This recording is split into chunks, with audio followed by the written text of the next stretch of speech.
Today we are going to be graphing secant and cosecant functions. The good news is that if you can graph sine and cosine functions, you can graph cosecant and secant functions quite easily.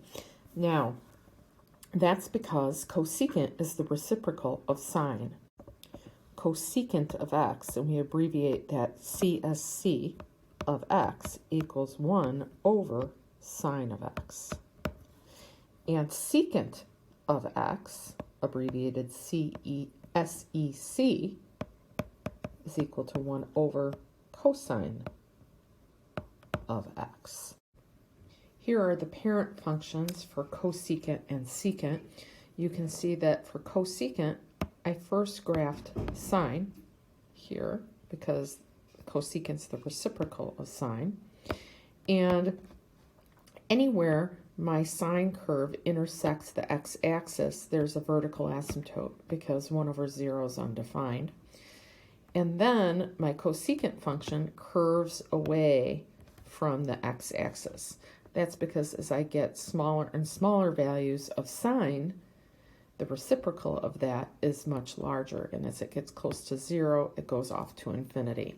So that is what my parent function looks like for cosecant. The period of cosecant is the same as that of sine, 2 pi. There is no amplitude because if you remember back, the amplitude is 1/2 the maximum y minus the minimum y. And there is no maximum and no minimum. It goes off to infinity, so no amplitude. The domain is going to be everywhere except where there's an asymptote. And as you can see here, I have asymptotes every time I go out any multiple of pi. So I have to exclude values of x that are some multiple of pi. K times pi, k is an integer. And my range goes from negative infinity up to negative 1, including negative 1, and then 1 off to infinity. For secant, you can see here that I first graphed cosine. And again, anywhere my cosine graph intersects the x-axis, I'm going to have a vertical asymptote because 1 over 0 is undefined. And then secant curves away from the x-axis, just like cosecant does. Again, that's because as I get smaller and smaller values close to 0, my secant value gets much larger. Same thing over here, except it gets much more negative. So the period is 2 pi, just like that of cosine. My amplitude, there's none, for the same reason there is no amplitude for cosecant. For the domain, it's going to be all reals except where there's an asymptote. You'll notice that I have an asymptote at pi over 2, and then I'm going to have asymptotes every time I go out from pi over 2, any multiple of pi. The range is the same as that of cosecant. It goes from negative infinity to negative 1, and then 1 to positive infinity. Okay, I'd like you to take a moment and graph cosine, this cosine function. Press pause on your video, and when you're ready for the answer, press play again. Here is my answer for the cosine function. You'll notice that I drew it dotted because I knew that I was going to be working on finding the graph for secant. So change your curve to be dotted so that we can continue and graph the secant function that is in the same format as the cosine function. It has all of the exact same transformations.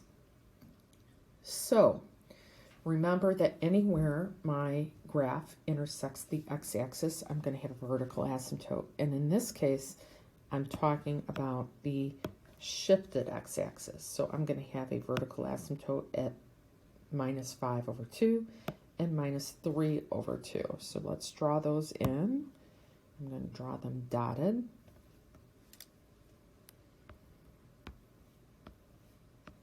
Here and also here. Then you have to remember that secant curves away from the x-axis. It's away from the shifted axis, so I'm going to have it curve this way. It always approaches my vertical asymptote and then that way. Okay, now as far as the period goes, it's going to be the same as the period would have been for cosine. Remember, we find the period by taking the period of our non-transform graph, or our parent function, divided by b. So my period here is 2. There is no amplitude since it is secant. My domain is going to be everywhere except where I have an asymptote. Now, asymptotes are spaced 1/2 period apart. So if I would like to say where my asymptotes are, I can pick one of them, any one of them. I usually will pick the first positive one if there is one, but in this case there isn't. So I'm going to pick the -3/2 and add half my period times k. My period is 2. So every time I go out 1 away from any asymptote, I'll have another. K is an integer here. So again, to find the asymptotes, you pick one. First asymptote you choose, plus 1/2 the period times k. That's where I have asymptotes. And then my range goes from -infinity to -6. It includes -6. And then again, from -2 to +infinity. So when you want to graph secant, graph cosine first, fill in your asymptotes, draw in your curve, and find the domain in the range. So more explicitly, this is the domain for secant and cosecant. It will be always all real numbers minus any asymptotes. So choose an asymptote. If I can, you generally choose the first positive asymptote, the smallest positive one, but you can pick any, plus 1/2 the period times k, where k is an integer. Now, let's give this one a try. We're going to graph secant in this case. So again, we're going to graph cosine first. So looking at the period, we are going to find our period by taking 2 pi and dividing by b, which is 3. So my period is 2 pi over 3. Next thing I would like to do is find my window. My window for cosine goes from 0 to 2 pi. I'm going to take each of those values and I'm going to divide by b, divide by 3, and then I'm going to shift it. And in this case, I'm going to shift it to the right pi. I'm going to do that by subtracting c, or adding pi, subtracting a negative pi. So that's pi. Add pi to 2 pi over 3. That's 2 pi over 3 plus 3 pi over 3 is 5 pi over 3. So now my graph is going to be between pi and 5 pi over 3. And I'm going to have my y-axis over here. So now that I have that, I'm going to find my critical values by finding midpoints. So we're going to add these two together and divide by 2. This is 3 pi over 3 plus 5 pi over 3 is 8 pi over 3. Divided by 2 is 4 pi over 3. Now we're going to find the quarter points by finding 2 more midpoints. Add them together, divide by 2. 3 pi over 3 plus 4 pi over 3 is 7 pi over 3. Divided by 2, 7 pi over 6. Same thing over here. 4 pi over 3 plus 5 pi over 3 is 9 pi over 3, which is 3 pi. And then divide by 2, that's 3 pi over 2. Okay, so now I have the x values that need plotting. The next thing I'm going to do is I'm going to shift my x-axis up according to d. D is 5. So I'm going to shift it up 5. And I am now going to draw cosine in. Remember, cosine generally will start up in amplitude. The amplitude here is the absolute value of a, or a half. But since this is negative, it's reflected. So it's going to start down in amplitude. So 10 over 2 minus 1/2 would be 9 over 2. It's going to start down in amplitude here. It's going to go up to my x-axis. It's going to go up in amplitude to 11 halves here, and then back down. Since my goal is to graph secant, I'm going to draw my cosine graph dotted. And now that I have that, we're going to draw in our asymptotes. Our asymptotes are going to occur where my cosine graph intersects the shifted x-axis. So it happens here, and it happens here. And then secant curves away from that transformed x-axis, like so. Okay, now, there is no amplitude because secant does not have one. My domain is going to be all reals minus any asymptote. Well, I have an asymptote at 7 pi over 6. And every time I go out half a period more, I'm going to get another one. Half of 2 pi over 3 is pi over 3. So every time I go out k pi over 3, I'm going to get yet another asymptote where k is an integer. And then my range is going to go from negative infinity up to 9 halves. And then again from 11 halves up to infinity. And there you have the graph of secant. Next, I'd like you to graph this cosecant function. Remember, you're going to graph sine first, dotted, then draw in cosecant. I'd also like to know the period, the amplitude, the domain, and the range. Press pause on your video. When you're ready for the answer, press play again. Okay, here's my answer. Notice I took 2 pi and divided by b, which was a half. My period's 4 pi. To find my window, I adjusted between 0 and 2 pi by dividing each of these by b. That's 0 to 4 pi. And then I shifted to the right pi over 3 by subtracting a negative pi over 3. So that takes me to pi over 3 to 13 pi over 3. And those are the values you'll find on the x-axis. I found I found my midpoint here and my quarter points.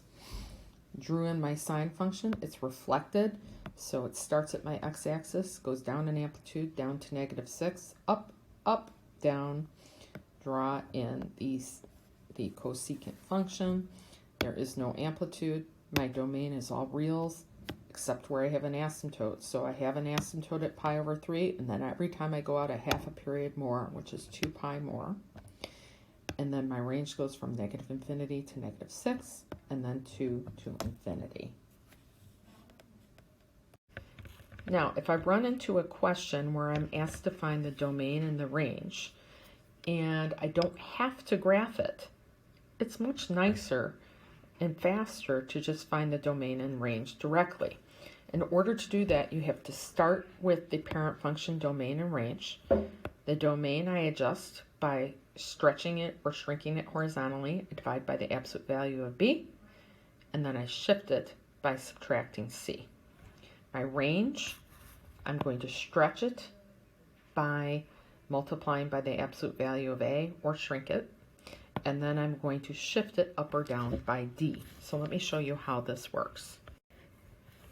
So I'd like to find the period, the domain, and the range of this function without graphing. Well, the period we can do just by taking 2 pi and dividing it by b. So that's 2 pi over 1 times 3 over 2. So my period is 3 pi.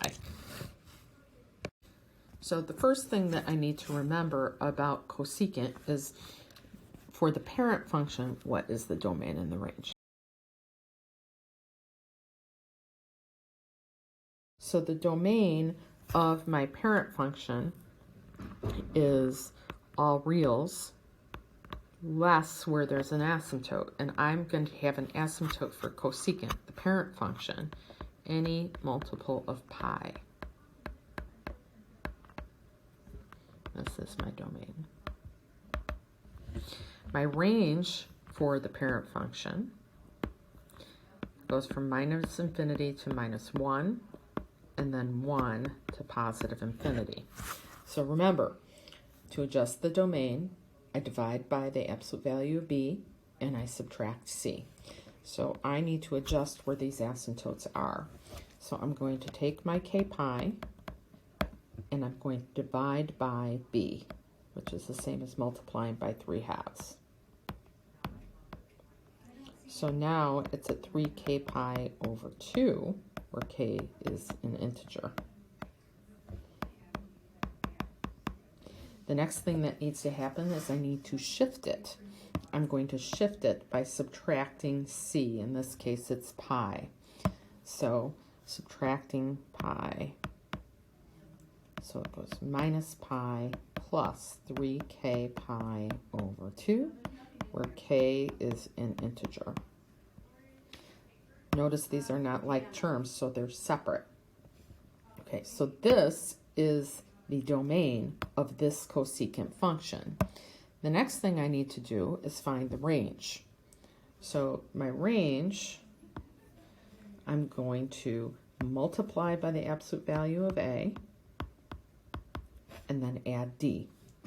When I multiply by a, in this case it's 6, I'm stretching it.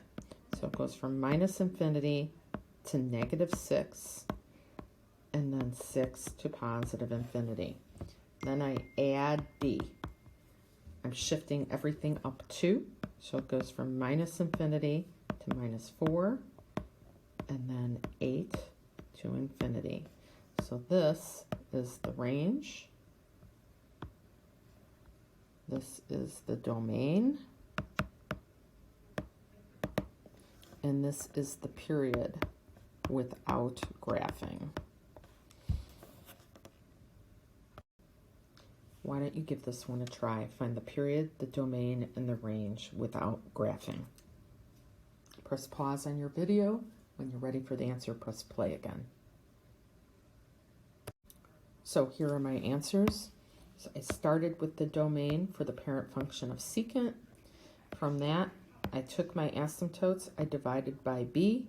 Dividing by b is dividing by 3 pi. You've got to distribute that in. So that takes it to 1/6 plus 1/3 k. Then I shift it by subtracting 1/6. That leaves me with 1/3 k.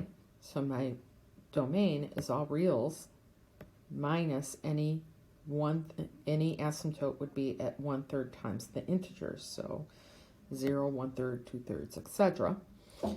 This is the domain. The range, I start with my parent function range. I multiply by the absolute value of a, in this case it's 1/2, that shrinks it, and then I shift it down 3 by subtracting 3 from each of these, and that is the range of this secant function. The period I can find just by taking 2 pi and dividing it by b. So my period is 2/3. So that is the lesson for today.